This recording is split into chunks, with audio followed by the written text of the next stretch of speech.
lot of things through this research. So thank you so much for this opportunity. Thank you. Home is rich in the natural beauty and natural resources. It's kind of treasure.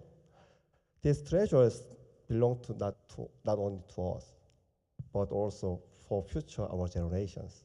However, these resources have been under big threatened by external challenges such as climate change and also human activities.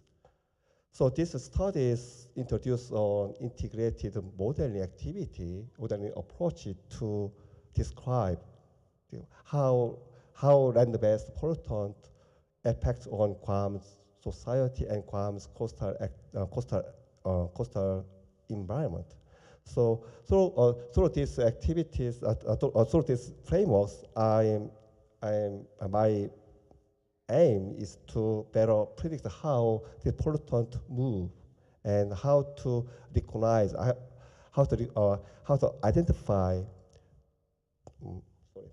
critical hotspot and how to assess the future risk in changing environmental conditions such as climate change or such as land development or some other activities.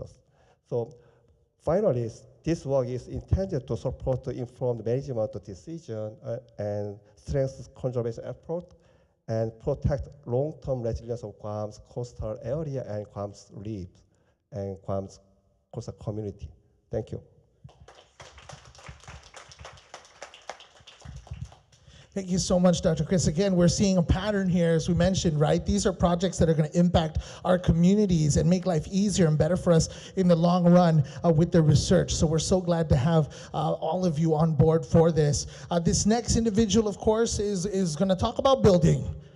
Definitely. He's a builder. He's a builder. He's also a rock star and a hell of a karaoke singer. Ladies and gentlemen, please welcome Dr. Ernesto Juarez. Thank you, Kyle. I don't know how to sing, so.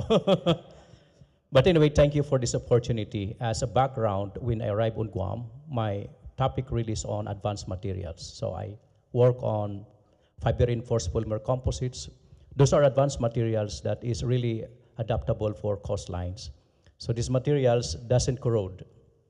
And so when I arrived on Guam, I try to look onto the important aspects of research on Guam, which is, I believe, traditional or historical problem on Guam. For example, the problem on disposals of waste. And so I try to dig down and check whether my 40 could be applied here because I'm on advanced materials.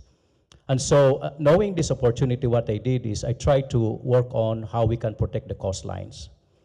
And one of the issue here is if we put about our coastline protection structures, let us say retaining wall, we usually use concrete and steel.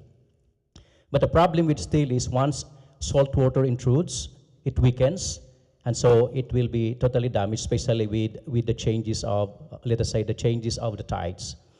And so what I'm going to do for this project is to develop actually a material which is made from concrete and then fiber-reinforced polymers.